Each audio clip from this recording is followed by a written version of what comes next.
بسم اللہ الرحمن الرحیم۔ تفسیر قرآن کریم سورت نمبر 2 سورت البقرہ آیت نمبر 127 مولانا تقی عثمانی صاحب۔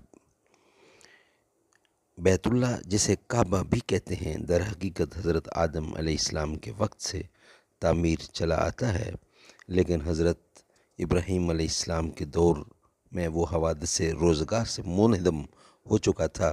حضرت ابراہیم علیہ السلام کو اسے از سر نو انہی بنیادوں پر تعمیر کرنے کا حکم ہوا تھا جو پہلے سے موجود تھیں اور اللہ تعالیٰ نے بذریعہ وحی آپ کو بتا دی تھیں۔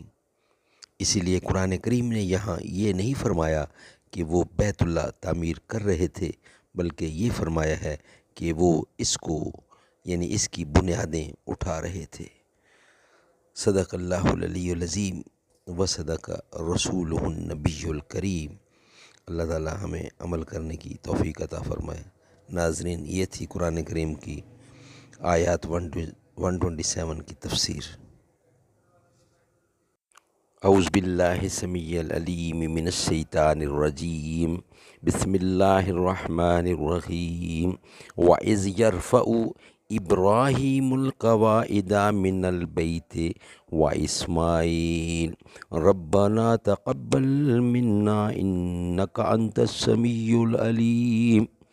ابراہیم علیہ السلام اور اسماعیل علیہ السلام کعبہ کی بنیادیں اور دیواریں اٹھاتے جاتے تھے اور کہتے جا رہے تھے کہ ہمارے پروردگار تو ہم سے قبول فرما، تو ہی سننے والا اور جاننے والا ہے۔